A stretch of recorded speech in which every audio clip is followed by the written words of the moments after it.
അല്ല, എന്റെ എക്സ്പീരിയൻസ് വെച്ച് ഈ ടൈപ്പ് വഴക്കൊക്കെ കല്യാണത്തിന് ശേഷമല്ലേ നടക്കേണ്ടത്? പാവം അച്ഛൻ എന്തായാലും നല്ല വിഷമമായിട്ടുണ്ട്.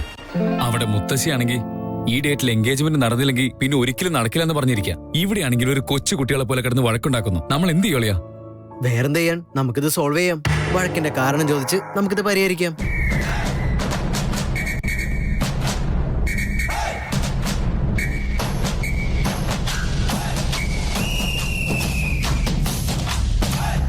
ഒരു കാര്യം ചെയ്, അളിയൻ ചേട്ടനോട് സംസാരിക്കേ, ഞാൻ റൗഡി കൊച്ചിനോട് പോയി സംസാരിക്കാം.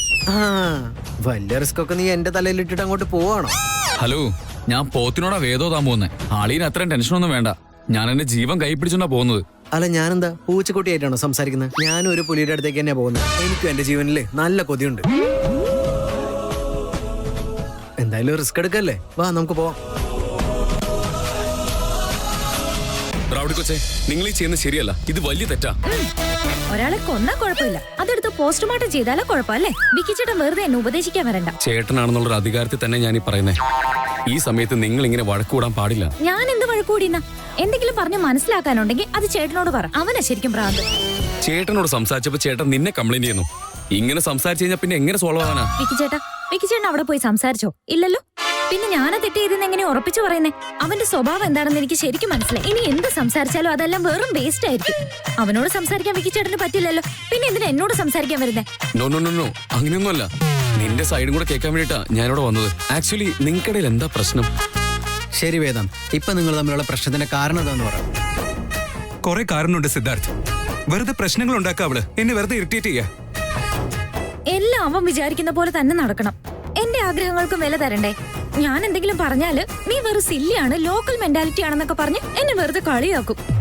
ശരി വേദം, അല്ല ഇത്രയും ചെറിയ കാര്യത്തിനാണോ നിങ്ങൾ ഈ എൻഗേജ്മെന്റ് വേണ്ടെന്ന് വെക്കുന്നത്?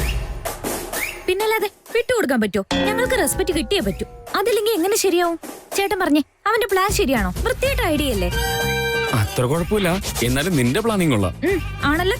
എന്നിട്ട് അത് സമ്മതിച്ചു തരാതെ പിടിച്ചു വെച്ചിരിക്കുക. ഒരു കല്യാണം നടത്തേണ്ടത് ബിസിനസ് എക്സ്പോ നടത്തുന്ന പോലെയാണോ? അവക്ക് കുറച്ച് അഹങ്കാരം കൂടുതലാ. ഞാനത് അവളോട് പറഞ്ഞപ്പോ എനിക്ക് ഈഗോ എന്ന് അവള് പറയുന്നേ. ഞാൻ പറയുന്നതിൽ കാര്യമുണ്ട് സിദ്ധാർത്ഥ്, പക്ഷെ അവള് പറയുന്നതോ? ഇനി ആലോചിക്കാനും ചിന്തിക്കാനും ഒന്നുമില്ല. അവനുമായിട്ടുള്ള കല്യാണത്തിന് എനിക്ക് യാതൊരു താല്പര്യമില്ല ചേട്ടാ. അല്ല ഇത്രയും ചെറിയ കാര്യത്തിനാണോ നിങ്ങൾ ഈ എൻഗേജ്മെന്റ് വേണ്ടെന്ന് വെക്കുന്നത്? എന്ന് മുതലേ വേദം നീ ഇത്ര സില്ലി കാര്യങ്ങളൊക്കെ സീരിയസ് ആയിട്ട് എടുക്കാൻ തുടങ്ങിയത്? നിങ്ങൾ ഈ കുട്ടികളെയൊക്കെ കളിച്ചിട്ട് ഇതിന്റെ പരിണാമം എന്തായിരിക്കും നിങ്ങൾ ആലോചിച്ചിട്ടുണ്ടോ? ഇതൊക്കെ കണ്ടും കേട്ടും അച്ഛന്റെ മനസ്സ് എന്തോരം വിഷമിച്ചിട്ടുണ്ടാവും. പാവം ഉണ്ടാ ചെറിയച്ഛൻ. ചെറിയച്ഛന്റെ മനസ്സ് എത്ര വേദനിച്ചു എന്നറിയോ നിനക്ക്? കല്യാണം നടക്കില്ല എന്നൊക്കെ വേദാന്തല്ലേ ചെറിയച്ഛനോട് പറഞ്ഞത്? നിങ്ങളുടെ കല്യാണത്തിന് ഫുൾ സപ്പോർട്ട് തന്ന അച്ഛനാ. ഇപ്പോഴും നിങ്ങൾ ഇങ്ങനെ കാണിച്ചു കഴിഞ്ഞാൽ നിങ്ങളുടെ ഫ്യൂച്ചർ എന്തായിരിക്കും ഓർത്ത് അച്ഛൻ ടെൻഷൻ ആവില്ലേ? ഈഗോയും അഹങ്കാരം ഒക്കെ ഉണ്ടാവും വേദം. പക്ഷെ അവള് നിന്നെ സ്നേഹിച്ച പെണ്ണല്ലേ? ഇതൊക്കെ ആദ്യമേ അറിയുന്ന കാര്യമാണല്ലോ. അണ്ടർസ്റ്റാൻഡിംഗ് ആണ് വലുത്. എന്റെ മാരുതിയുടെ കാര്യത്തിൽ അത് വേറെ ആണല്ലോ. നിങ്ങൾ രണ്ടുപേരല്ലേ ഞങ്ങളെ പഠിപ്പിക്കാൻ വരുന്നത്, എന്നിട്ട് ഇപ്പൊ സ്വന്തം കാര്യം വന്നപ്പോ നിങ്ങൾ വേറെയോ? രണ്ട് വീട്ടുകാരും ഇങ്ങോട്ട് വരുന്നുണ്ട്. അവര് വരുമ്പോ നീ ഒരു ഭാഗത്തും അവളൊരു ഭാഗത്തും ഇരുന്നാല് കാര്യങ്ങൾ കൈവിട്ടു പോകുന്ന ഓർത്തോ? നിങ്ങളുടെ ദേഷ്യം അഹങ്കാരമൊക്കെ മാറ്റി വെച്ചിട്ട് മര്യാദയ്ക്ക് അച്ഛനോട് പോയി സംസാരിക്കാൻ നോക്ക്. അച്ഛൻ പറഞ്ഞാൽ ആ നിമിഷം തന്നെ മോതിരം മാറ്റാൻ റെഡിയാണെന്ന് അച്ഛനോട് പറ. താൻ എന്തായാലും ഇത്രയൊക്കെ പറഞ്ഞതല്ലേ, ഒരു കോംപ്രമൈസ് ടോക്കിന് ഞാൻ റെഡിയാ. പക്ഷെ അവള് റെഡിയാവോ? അവൻ റെഡിയാവോ എന്നുള്ള ചോദ്യം ഇവിടെ വേണ്ട. റൗഡി കൊച്ചു പോയിട്ട് വാ, ബാക്കിയെല്ലാം ഞാൻ നോക്കിക്കോളാം. Okay fine. പക്ഷെ ഇനി ഓവറായിട്ട് ബിഹേവ് ചെയ്യുകയാണെങ്കിലേ ഞാൻ വെറുതെ മിണ്ടാതിരിക്കില്ല. അവൻ വീണ്ടും എന്നോട് ഇങ്ങനെയാണെങ്കിൽ ഞാൻ അടുത്ത മൊമെന്റിൽ തന്നെ എന്റെ പ്രൊഫൈലിൽ കേരള മാട്രിമോണിയിൽ അപ്ലോഡ് ചെയ്യും. കല്യാണം കഴിഞ്ഞിട്ടും ഇതുപോലെ ഒരു പ്രശ്നം ഉണ്ടായ ആ മൊമെന്റിൽ ഇതുപോലെ മാട്രിമോണി കയറോ? എന്തായാലും ഞാൻ അപ്ലോഡ് ചെയ്യും. എപ്പോഴാ ആവശ്യം വരുന്നതെന്ന് പറയാൻ പറ്റില്ലല്ലോ. വേറെ വഴിയുമില്ല. ഡിവോഴ്സ് ഒന്നും ഒരു പ്രശ്നമല്ല ചേട്ടാ. ഒരു ജീവിതത്തിൽ ഒരു കല്യാണം മാത്രമല്ലല്ലോ. അങ്ങനെയാണെങ്കിൽ എനിക്ക് പറയാനുള്ളത് നിങ്ങൾ ഇപ്പൊ കല്യാണം കഴിക്കണ്ട. ശരി, അവളെ വിളിക്കേ, ഞാൻ സംസാരിക്കാം. ശരി വിക്കി ചേട്ടാ, അവനോട് വരാൻ പറ, ഞാൻ സംസാരിക്കാം. അവൾ ഒരു പ്രാവശ്യമെങ്കിലും എന്നോട് സോറി പറഞ്ഞേ പറ്റുള്ളൂ. എന്നാലേ ഇന്ന് വേണമെങ്കിൽ ഞങ്ങളുടെ നിശ്ചയം ഇവിടെ വെച്ച് നടത്താം. വിക്കി ചേട്ടന്റെ ചേട്ടൻ വന്ന് ഒരു തവണയെങ്കിലും സോറി മോളെന്ന് എന്നോട് പറഞ്ഞേ പറ്റൂ. ഈ ദേഷ്യവും അഹങ്കാരം ഒക്കെ മാറ്റിവെച്ച് ഞാൻ ഇന്ന് തന്നെ അവനെ കല്യാണം കഴിക്കും. ഈ ഒരു അവസ്ഥയില് എന്റെ ചേട്ടൻ അവളോട് സോറി പറയും? ഈ ബഹളത്തിനിടയിൽ ആ വായടി സോറി പറയാനോ? നടന്നതന്നെ.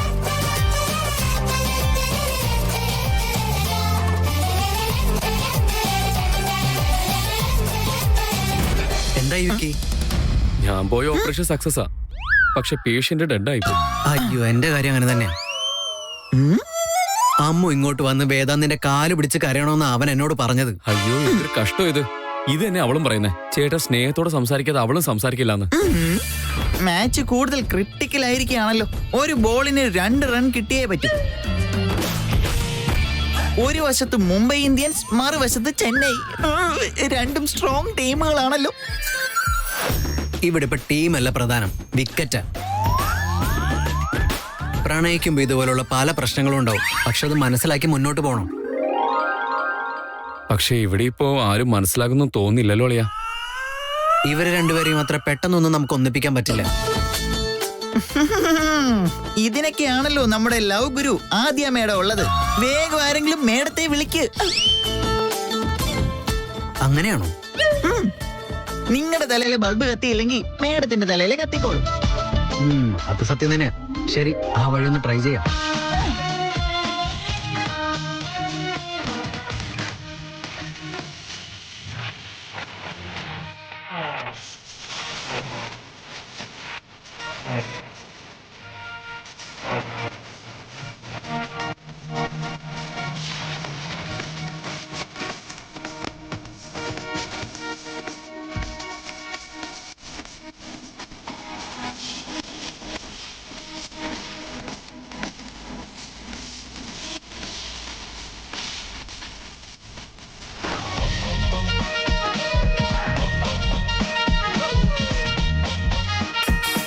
കൊള്ളാലോ മോളെ, ഈ മേനോൻ കുടുംബത്തിലുള്ളവരുടെ തലയിലും ആൾതാമസം ഉണ്ടല്ലേ. Love you, by.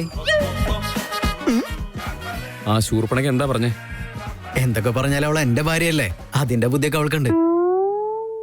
ഐഡിയ തന്നത് ഞാനാ, എന്നിട്ട് അതിന്റെ ക്രെഡിറ്റ് മുഴുവൻ നിങ്ങൾ എടുക്കുന്നു. ഇവനെ നീ അടിക്കണോ ഞാൻ അടിക്കണം? ഒന്ന് മിണ്ടാ നിക്കട പൊട്ട. ഐഡിയ എന്താന്ന് വെച്ചാ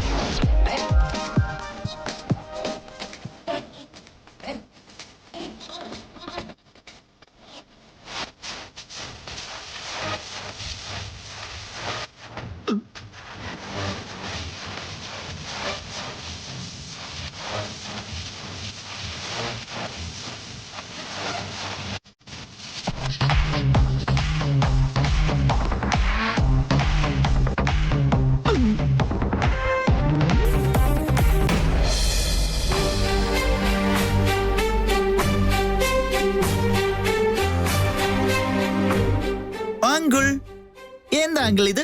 അശോകവനത്തിലെ സീതയ്ക്കകത്ത് ശ്രീരാമൻ ഇരുന്നത് പോലെ ഉണ്ടല്ലോ. പിന്നെ ഞാൻ എന്താ ചെയ്യേണ്ടത്? എല്ലാവരും കൂടി ഇവിടെ വന്ന് എത്രയും വേഗം ഇവരുടെ എൻഗേജ്മെന്റ് നടത്താന്ന് വിചാരിച്ചപ്പോ കല്യാണം കഴിക്കാൻ തീരുമാനിച്ചവര് വെറുതെ പ്രശ്നങ്ങൾ ഉണ്ടാക്കി വേണ്ടെന്ന് വെക്കുക. രണ്ടുപേരും ആരും പറയുന്നത് അനുസരിക്കുന്നുമില്ല. ഇവരിപ്പോഴേ എങ്ങനെയാണെങ്കിൽ ഭാവിയിൽ എന്തായിരിക്കും അവസ്ഥ? അയ്യോ എന്റെ അങ്കിൾ, ഇതിനൊക്കെ ഇങ്ങനെ വെറുതെ ടെൻഷൻ അടിക്കണോ? പ്രണയിക്കുന്നവരൊക്കെ ആവുമ്പോ ഇതുപോലെ പ്രശ്നങ്ങളും വഴക്കുകളും ഒക്കെ ഉണ്ടാവില്ലേ? എന്റെ അമ്മ ഇങ്ങനെയൊന്നും പറയുന്ന ആളല്ല. പക്ഷെ ഇപ്പൊ അവള് വല്ലാതെ വാശി പിടിക്കുക. ഇവർ രണ്ടുപേരും ഇങ്ങനെ പിണങ്ങി കല്യാണം വേണ്ടെന്ന് പറഞ്ഞാൽ എന്ത് ചെയ്യുന്ന ഞാൻ ആലോചിക്കുന്നത്. ഇങ്ങനെയൊക്കെ ആയി എന്തായിരിക്കും അവസ്ഥ? അയ്യോ എന്റെ അങ്കിൾ, അതിനെ കുറിച്ചൊന്നും അങ്കിൾ ടെൻഷൻ ആവണ്ട. അവർക്കിടയിൽ ഇങ്ങനെയൊക്കെ ഉണ്ടാകും. അതൊക്കെ അവർ പെട്ടെന്ന് മറക്കുകയും ചെയ്യും. അങ്കിള് പെട്ടെന്നൊരു തീരുമാനം എടുക്കണ്ട. കാലം മായ്ക്കാത്ത മുറിവുകളില്ലാന്ന് കേട്ടിട്ടില്ലേ? അതൊക്കെ അങ്കിളിനെ പോലെ വലിയ ഒരാൾക്ക് മനസ്സിലാവില്ലേ? പക്ഷെ അവർ രണ്ടുപേരും ഞാൻ പറയുന്നൊന്നും മനസ്സിലാക്കുന്ന അവസ്ഥയിലല്ല സുമേഷ്. കൊച്ചുകുട്ടികളെ പോലെ വാശി പിടിക്കുക. അതുകൊണ്ട് ഇതൊക്കെ അവസാനിപ്പിക്കാൻ ഞങ്ങൾ തീരുമാനിച്ചു കഴിഞ്ഞു. വിക്കി സാറും സിദ്ധാർത്ഥ് സാറും രണ്ടുപേരെ രണ്ടിടത്തിരുത്തി കൗൺസിലിംഗ് ഒക്കെ കൊടുത്തു കഴിഞ്ഞു. അങ്കിൾ അതൊന്നും ഓർത്ത് ടെൻഷൻ അടിക്കണ്ട.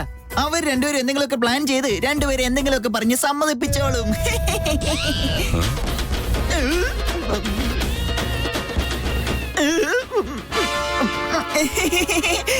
ഞാനല്ലെങ്കിൽ ഒരു പൊട്ടനാണല്ലോ, അറിയാതെ പറ്റിപ്പോയതാ. അല്ലെങ്കിൽ ഇവിടെ ഉള്ള എല്ലാവരും അച്ഛ അച്ഛ എന്നല്ലേ വിളിക്കുന്നത്. അത് കേട്ട് ഞാനും ഫ്ലോയിൽ അങ്ങ് വിളിച്ചു. സോറി അങ്കിൾ, പ്രശ്നങ്ങളെല്ലാം ഞങ്ങൾ പരിഹരിച്ചോളാം. അച്ഛൻ സമാധാനമായിട്ടിരിക്കും.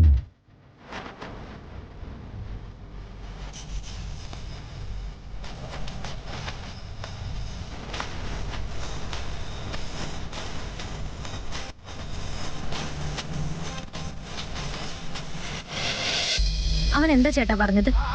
അവൾ എന്താ പറഞ്ഞു സിദ്ധാർത്ഥ്? എന്താ ഇപ്പൊ പ്രശ്നം? ഞാൻ ഒരുപാട് ട്രൈ ചെയ്ത റൗഡി കൊച്ചെ, പക്ഷെ ഒന്നും ശരിയായിട്ട് നടക്കുമെന്ന് തോന്നുന്നില്ല. ഞാൻ ഇത്രയും നാളും എന്റെ ചേട്ടൻ ശരിക്കും അടിപൊളിയാന്ന് വിചാരിച്ചിരിക്കുകയായിരുന്നു. പക്ഷെ അതൊക്കെ തെറ്റാണെന്ന് മനസ്സിലായി. നീയായിരുന്നു ശരി.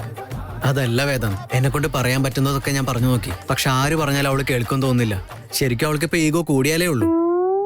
എന്റെ ചേട്ടൻ കുറച്ച് ദേഷ്യക്കാരനാ. പക്ഷെ നീ അങ്ങനത്തെ ആളെയല്ല. നീ ഒരു റൗഡി ആണെങ്കിലും ഇന്നസെന്റ് റൗഡിയാ. പക്ഷെ നിന്നെ മനസ്സിലാക്കാനുള്ള അത്രയും കഴിവൊന്നും എന്റെ ചേട്ടനില്ല.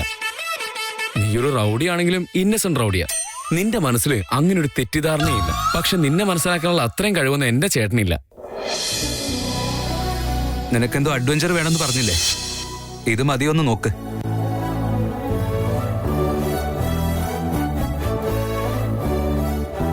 ഗോ.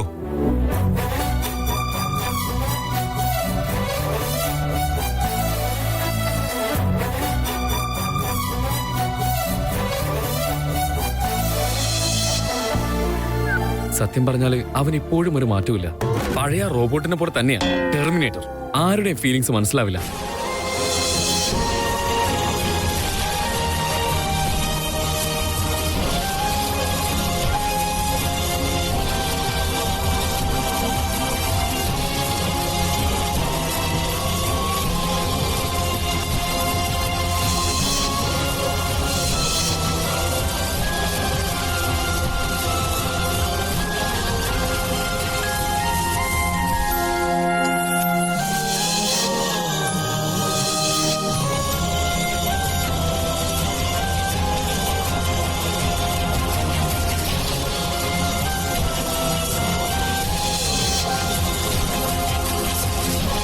അവനിപ്പോ വീണ്ടും പഴയതുപോലെ ആയിട്ടുണ്ട്. ശരിക്കും അവനൊരു അൺറൊമാൻറ്റിക് ഫെലോയാ. നീ ഒരാൾ പോയി കഴിഞ്ഞാ അവൻ ഒരിക്കലും വേറെ പെണ്ണിനെ കിട്ടില്ല എന്നുള്ളൊരു യാതൊരു ചിന്തയില്ല. പക്ഷെ ഇപ്പോ ഇങ്ങനെയൊക്കെ സംഭവിച്ചതുകൊണ്ട് നിന്റെ മുന്നിൽ വേറൊരു പെണ്ണിനെ കൊണ്ട് വരുമെന്നാ ഞങ്ങൾക്ക് എല്ലാവർക്കും ഇപ്പോൾ ഒരു സംശയം.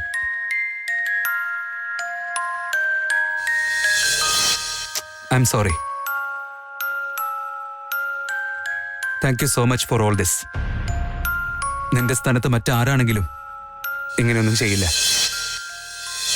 കോഫി.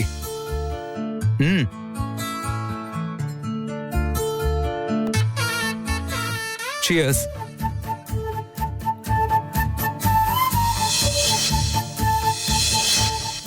ഒരു തമാശ പോലും നിനക്ക് മനസ്സിലാവില്ല.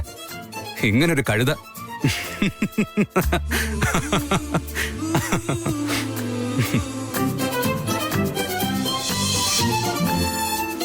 എന്റെ ചേട്ടൻ ഓഫീസിൽ മാത്രമല്ല, ഓഫീസിന് പുറത്താണെങ്കിലും ഞാനാണ് ബോസ് എന്നുള്ളൊരു ഹെഡ് വെയിറ്റ് കുറച്ച് കൂടിയിട്ടുണ്ട്. സംസാരം കേൾക്കുമ്പോൾ തന്നെ അത് മനസ്സിലാവും. കല്യാണത്തിന്റെ ഇടയിലൊക്കെ ഇങ്ങനൊക്കെ ഒരു ബിൽഡപ്പിന്റെ ആവശ്യം.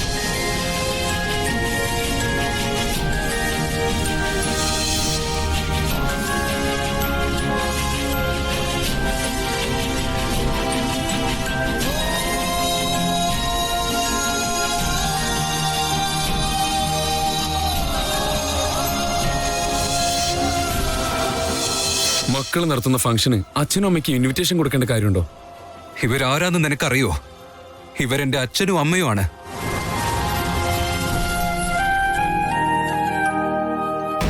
ഇതോടെല്ലാം നിർത്തുന്നതാ നല്ലത്. നിങ്ങൾ എല്ലാരും പോയി വേറെ ആരെങ്കിലും കല്യാണം കഴിക്കേ. അവളെന്റെ അനിയത്തിയാണെന്നുള്ള കാര്യമൊക്കെ ശരിയാ വേദാന്ത്. എന്നാലും നീ അവളെ കുറിച്ച് പറഞ്ഞതെല്ലാം ശരിയായിരുന്നു. ഇപ്പൊ കുറച്ച് അഹങ്കാരം കൂടുതലാ അവൾക്ക്. നിന്നെ പോലൊരു പയ്യനെ കിട്ടാൻ ഇപ്പൊ പെമ്പിള്ളേര് ക്യൂ നിൽക്കേണ്ട സമയാ. എന്നിട്ടും നിനക്കൊരു വില തരുന്നില്ലല്ലോ. എന്തൊരു അഹങ്കാര കാണിക്കുന്നെന്ന് കണ്ടില്ലേ? ഇതൊക്കെ ഇത്തിരി കൂടുതലല്ലേ? അവൾ ഇനി ഒരു 10 ജന്മം ജനിച്ചാലും നിന്നെ പോലൊരു പയ്യനെ ഒരിക്കലും കിട്ടില്ല. എന്നിട്ട് നീ പോയി അവളോട് നേരിട്ട് സോറി പറയണോ? അത്ര അതെങ്ങനെ ശരിയാവും? അല്ല, നമുക്കെന്താ റെസ്പെക്ട് ഇല്ലേ? ഒരു പെണ്ണായതിനോട് അവനെന്തിനാ സോറി പറയണെന്ന് ഞാൻ ചോദിച്ചു.